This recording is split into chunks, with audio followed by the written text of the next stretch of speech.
Hello everyone and welcome. So great to see you all flooding in. My name is Helga and I'll be your host today. Now, people, the reason we are all here today is to tackle a massive hidden productivity killer, and to help us do it, we have an incredible guest. I'm so excited to introduce Hector Kolonas. Hector is a true OG at the intersection of workspaces and technology. He's the co-founder of Syncaroo, and he creates the well-known This Week in Coworking newsletter. I'm signed up for it and always waiting for it myself. And Hector has worked on over 850 strategic initiatives for different brands and platforms. So I believe he's seen it all. Hector, welcome to our webinar. And that was my intro, but please, in your own words, tell everyone a little bit about what you do and what gets you passionate about this specific world. Hey, Helga, thank you for having me. And hey, everybody who's listening in.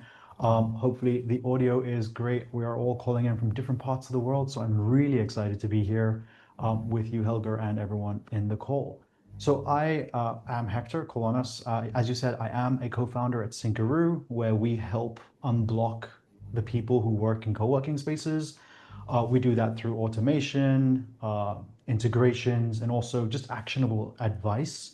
I'm somehow become a tech therapist, which is a very interesting place to be, given that a lot of people come to me with just the problems they have in their spaces, and I kind of really help dig into and figure out what is actually the objectives they're trying to reach. But before I started doing all of this, I have pretty much worn every hat in co-working. I like that you called me an OG. I don't think I'm that old, but I've got the gray hairs to prove it. So I got into co-working in around 2013. I was running a company then that built Facebook games. If you remember Facebook games and Farmville, throw like an emoji of a farm into the chat and let us know that you're as old as I am. But one thing that I did realize then is when we had an economic collapse in Cyprus, Greece, and Spain, where a lot of my clients were, they had to close their ad agencies. So they had these beautiful offices that were paying rent for, fast Wi-Fi, but had no employees anymore. So I landed up taking over their offices and turning them into co-working spaces. So I've been in co-working since 2013, built technology behind the scenes, worked with some of the early booking platforms, worked with some of the early inventory systems, built Included.co, which is pretty still the world's biggest perks program for members of co-working spaces, and then moved to the US in 2017, where I then led integrations and then co-founded Syncaroo, and now have been talking for a little bit too long, but that's a little snapshot of my co-working journey so far. Yeah, no, it's okay. Awesome. Thanks for sharing your story, Hector. It's for me, it's absolutely clear you're the perfect person for this conversation.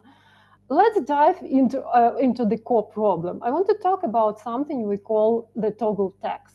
For people who don't know what it is, it's just a sinking feeling you get when you realize that you have to update members' company name in 4 different places, like your CRM, your billing software, your door access, and one more random spreadsheet you completely forgot about. It's pretty exhausting, but this isn't just a feeling. It has a real business cost. And Hector, I wanted to ask you from your vantage point, could you kick us off with a real-world story of what this toggle tax was actually costing a space before they fixed it? Yeah, so before I dive into an actual example from what we've seen in the market, I'm just very curious. Folks who are listening in, how many tabs do you have open on your browser right now? Hop out of this chat, out of this webinar, have a quick look at your Chrome browser. How many tabs are open? 6? I can start. Personally, I have 9, 9, 15. 4, Oh, 15, 7. So you're seeing that there's a lot of tabs open right now, right? So a couple of years ago, we actually did a study and we interviewed, I think it was a few hundred co-working spaces, and over 71% had 10 tabs open at any one time. 45% of them had over 20 tabs. So now if you think about, okay, yeah, I have to jump between these different apps, it's annoying, but it's not actually that much of a blocker. We actually found scientists from Harvard Business Review and Cornell who researched what is actually happening in our brains every time you swap these tabs. So we think of it as, okay, I just swap the tab, it takes a second, fine. But what's actually happening is there's this pause that happens in our mind every time we switch contexts. So you go in, you have to kind of, your brain is thinking, okay, what am I looking at now? What was I supposed to be doing on this tab? Where on this page do I have to then go click? And then you remember, oh yeah, you had to copy something else from the other tabs. You go back to the other tab, and that thing keeps happening. Those microseconds add up. And what we actually found out was over a study of 20 teams at Fortune 500 companies, around 9% of their entire year was spent doing this cognitive jump. So if you just kind of think about how much you're paying your team, how much you pay yourself, how much you generate per year, 9% of that is lost to jumping between these tabs. So that is just a number one figure that you really should think about when you're like exploring this idea of toggle tax, that it's not just about being annoying. There is actually a slowdown in productivity. We actually built a calculator at toggletax.com that allows you to kind of get a feel for the range of the financial impact of those micro pauses. Now, when it comes to co-working spaces, it's not only about the pauses.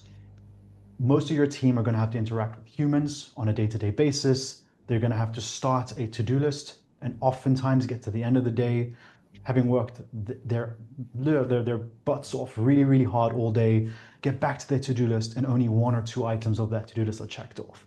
And that's because they're constantly changing, constantly kind of having to rethink about what they're doing, but then also continuously getting interrupted by the printer not working, the toilet not flushing, the coffee machine not being out of coffee.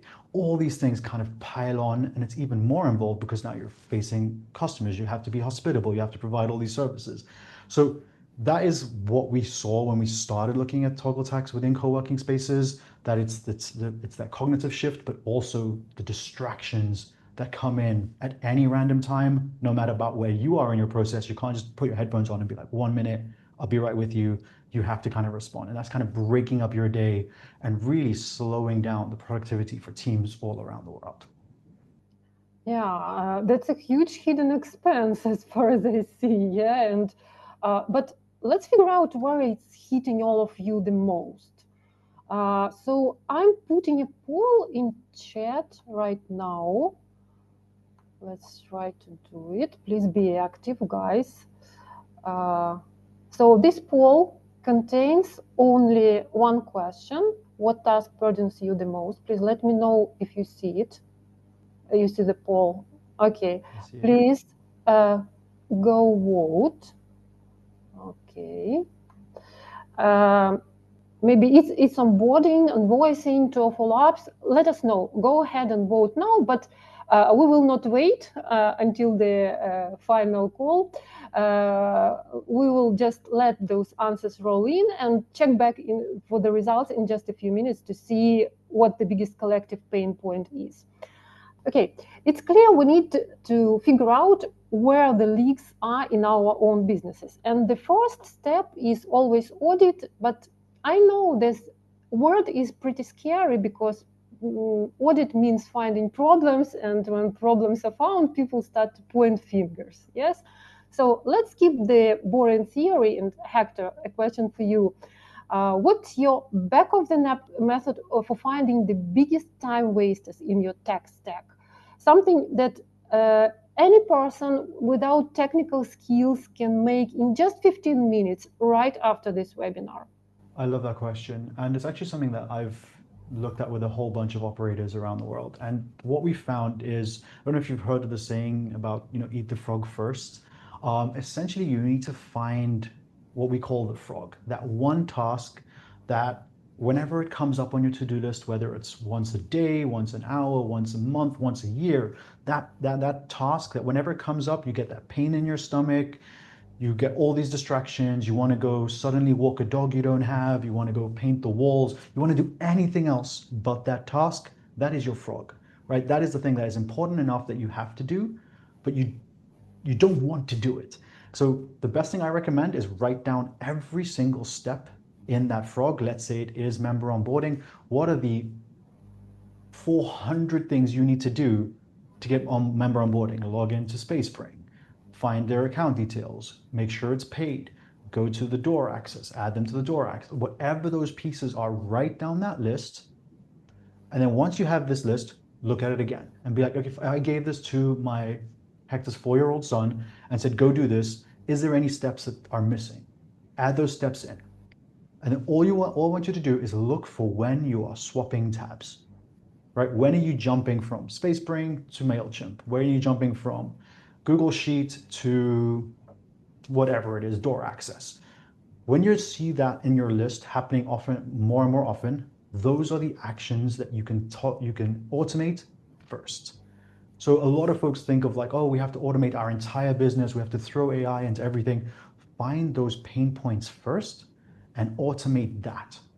What you'll find over time, over a week, or even on one day, is if you automate a bunch of those, that frog becomes much, much smaller, right? That pain point, that task that you hate doing becomes more tolerable, becomes easier to do. It might become so easy that it's no longer a frog and there's something else that starts annoying you because you have to do that thing.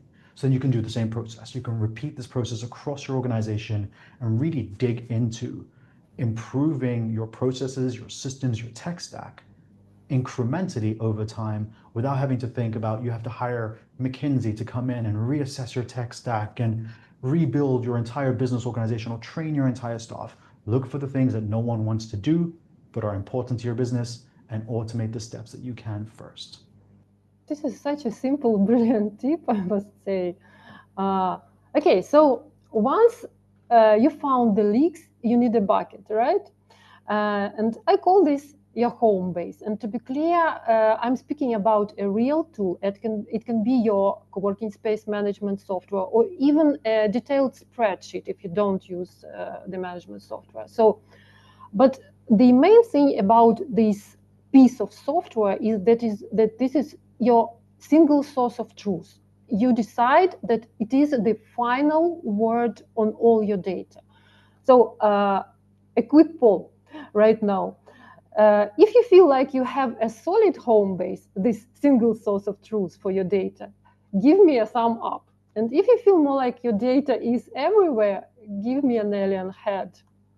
I mean, this is literally my job and I have an alien head. Like, You have an alien making head. sure you have a center of truth is absolutely a hard thing to do, especially in co-working where there's so many silos.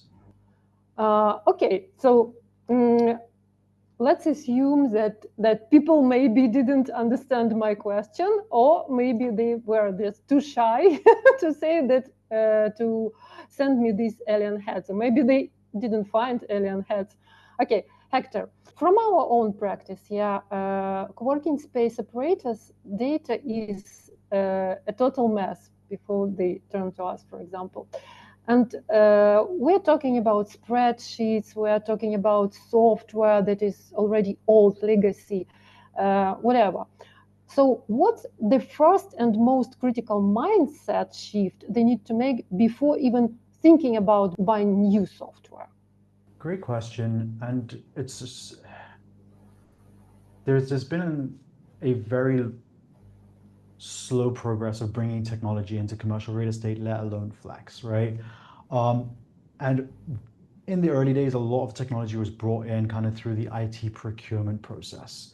And what that meant is people were building tech stacks and then training people on how to use those tech stacks. So you bring in a community manager, you have to train them on the accounting system, you have to train them on the management system, the Excel sheet, that whiteboard that has all the vacancies. You have to train people around the technology that you brought in.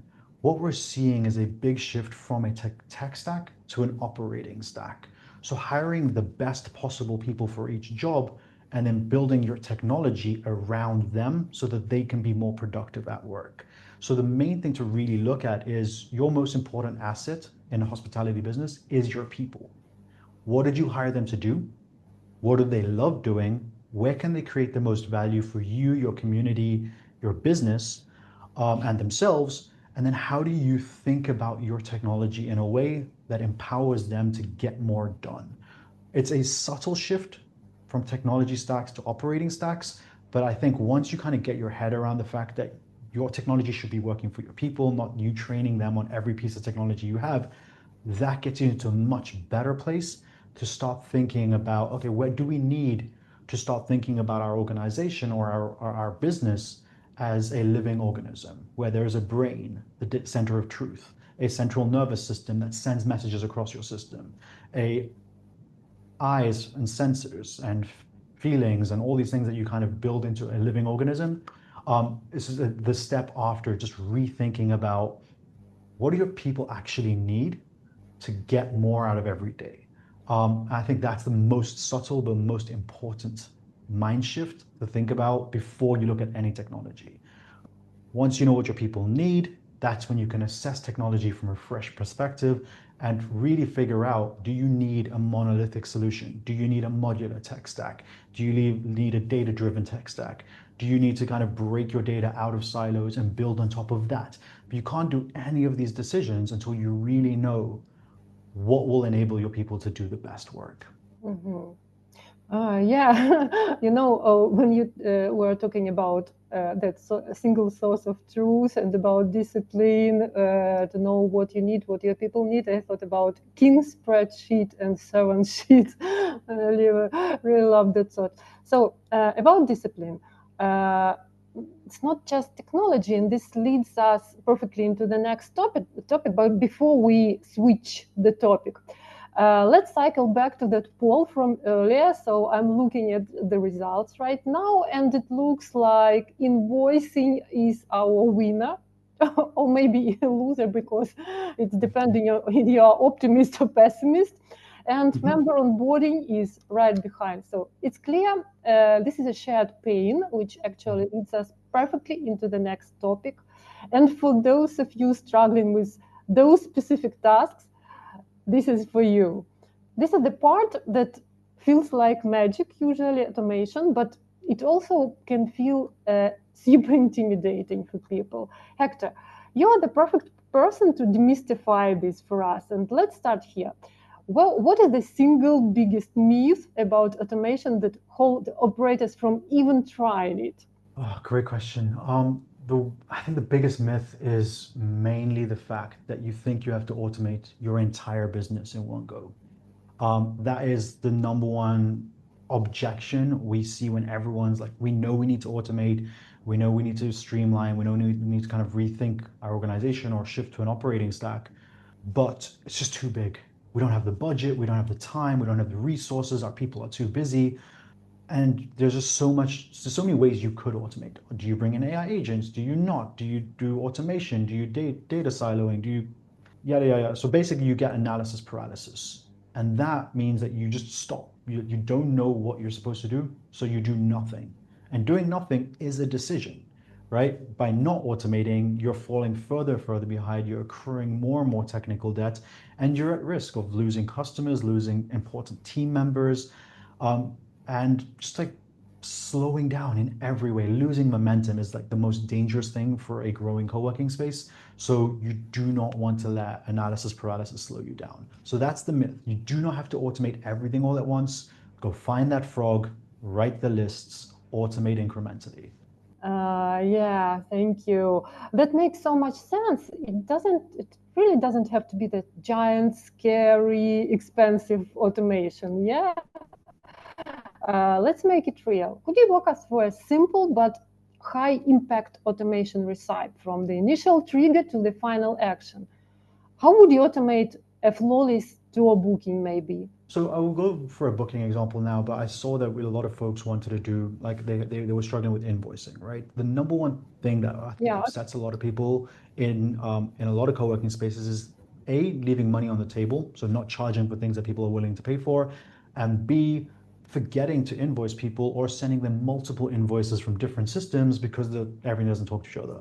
So a good automation recipe for that is figuring out where you are billing people, what are your chargeable items, and how do you bring all of that together to a single invoice. So whether you're using SpaceSpring to do your invoicing or an external accounting system, making sure that everything is pointing at that, including your data of truth, is a really good way to kind of just automate the frustrations of accounting. But flipping back over to, member onboarding and leads and all of that side, almost everyone has tried doing some sort of automation, whether it's, getting the lead in, sending a follow-up, getting them to kind of maybe leave a review. But what folks don't really think about is how do you make the tour more valuable before the person comes in there. So I've seen a really great example of warming up the lead, right? Someone who makes an inquiry on a website or through a referral, getting some sort of maybe enrichment, so going to their LinkedIn and pulling in kind of what does their business do, but then also looking at maybe pinging them some questions about, part of our community is, connecting people. What is the things, what are your hobbies? What kind of coffee do you drink? And then feeding that to your community manager so that when you do that tour, you know who to introduce them to. If they like snowboarding, hey, this is Helga, she also likes snowboarding, right? If they are interested in AI, hey, we have an AI meetup here every Thursday, right? Getting that information is really, really valuable, and no one really thinks about automating before the person arrives. So that's a really, really high value way to kind of start automating and improving your conversions and your stickiness. And then just making it, more intelligent post debut, past the tour, right? Obviously, get them to stay in the space, let them hang out, but then also follow up. What did you think? Leave us a review. Do you maybe want to, we're running a special today. You can get 5-day passes for the price of one. Get something to keep them coming in and then keep warming them up with automation. That's just a really clever way to unlock your people to go and do that high impact work of, I know that this person does snowboarding, you do snowboarding. If you snowboard together, it's more likely you will form a community in our space. Therefore, that's kind of make sure that we know that to be able to facilitate that community. I'm just seeing some message. Yeah, cool. But is it your wow automation example the most creative and most profitable that you've seen about? You spoke about automating the customer journey before a person, even a customer, just I mean, it's a good one, definitely. I think what is even more wow is kind of the hidden data, right? Being able to detect based on maybe logins or meeting room usage, how likely someone is to leave your space is a lot more valuable to a business than warming up leads. Leads is already intent, they are looking for an offering, but understanding from your automations that someone may be looking to leave or may not be getting enough value from your community, that's probably the leakiest bucket you need to fix. And there's a few ways to kind of automate that, right? Obviously, if you're collecting check-in data through your management platform, or you're posting events that these community normally attends, or their meeting room usage is not as high as it was before, and that's starting to dip. These are all signals that should be feeding back into some sort of dashboard, into some sort of notification, maybe into your CRM, to get your community manager to figure out how do you reduce this risk of churn, and then how do you rewarm that lead, create new content or programming that allows you to hold on to those customers if that is the right move for you. I think that is the most wow examples I've seen, right? Really looking at acquiring customers in most markets is fairly standardized. There's a lot of aggregators, there's a lot of ways to get people interested. But once you have someone, making sure you keep them and you keep your recommendation scores high is probably the thing a lot of people sleep on. They think that this is a member already, I need to go give great discounts to new members, I have to go run promotions, I have to go do all this external marketing. They often forget to build automations that make their internal existing customers happier, more sticky, etc. Yeah, this is so clear, so actionable. Yeah, really, every operator has a problem with customer retention. I think this resonates. So, okay, Hector, I'm really sorry, but I prepared some tricky questions for you because I went to Reddit recently and asked co-working space owners a direct question: how bad is the toggle tax for you? And I got a lot of replies. So I want to do a blitz round with you. I will just read you these comments by co-working operators, and you will give me a quick one-sentence take on. Sounds good to you? I'll try keep it to one sentence, I promise. Please. So first one, a user said, why not just use APIs? You need a tech person, but it's not that complex. So what's your take on that? So my take on is what they said. You need a tech person. What happens if that person is out sick and things stop syncing? What happens if things break? What happens if that person leaves? If you don't know how your systems talk to each other and you have no idea how to fix it, you're always going to have that fear at the back of your head. So you can use APIs and you should, but make sure you do it in a way that you can keep control of it and it's not just in one person's head. Yeah, exactly. Next, all the do everything software solutions suck or are prohibitively expensive. So I just choose to toggle. So is he right? I mean, keeping this to one sentence is going to be impossible. Monolithic software does everything okay, but you get everything from one vendor. That is the benefit of going with a monolithic solution. We're seeing some improvements now, but still, that's the general approach. Modular stacks are increasingly popular and useful because you get best-in-class solutions. You have the best door access system, you have the best inventory system, the best marketing system. It all just comes together as how you stick these pieces together. And that comes down to, are you thinking about your entire organization as a living organism and all these systems as separate things that need to be connected? Or are you just throwing stuff together and hoping that your staff will figure out how to use them efficiently? Yeah. Okay. And the big one. Why are you tech guys developing your platforms? Is it to serve us operators or to build the biggest company and grow into new markets? Yeah, be honest. I'll ask you guys now. So we're an interesting tech company because we're middleware, right? You can't use Syncaroo without using other software. We don't do anything. That's my investors are going to love that. We don't do anything if you don't have multiple systems, right? And so our job is to grow the pie for all co-working spaces. And we believe the best way to do that is by unblocking the best people at the best co-working spaces. That's our view of the world. I came into this because I've run co-working spaces. I've built technology for co-working spaces. I've run aggregators for co-working spaces, and I've seen the pain points from every side. Too much time and amazing skill and passion is being burnt because people are stuck staring at their screens and moving things from one place to another. So that's why we're building, is to unblock those people, to go back into co-working, to give back to the community, to get more people excited about working in spaces like yours. And that's what we're building. I can ask you guys, how is Spacebrain thinking about this? I think it's a mutually beneficial thing. Of course, every company wants to grow and to generate revenue and everything, but why should we do this? We do it because we have our mission, we have our goal. We want to broaden access to co-working spaces. We help co-working spaces to break out from the routine tasks and automate everything and to make sure their community is happy, their members stay with them longer, and they earn more money.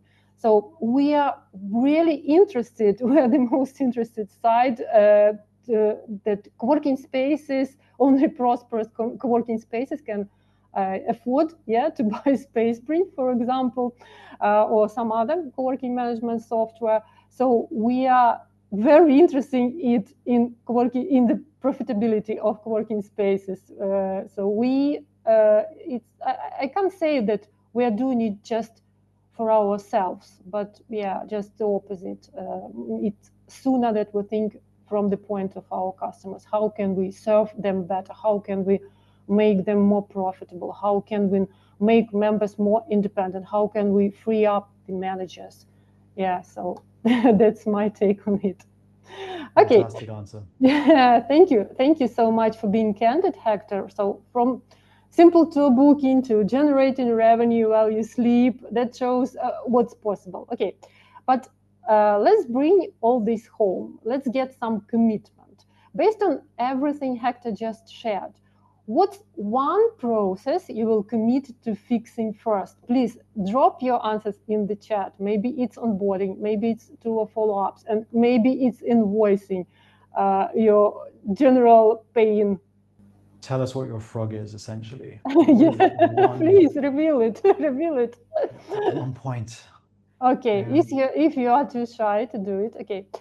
Uh, but I'm sure everyone did that commitment, and it was probably invoicing, or maybe you decide to start from something similar. But you know, we are here to help you with that commitment, and we want to bring this interaction.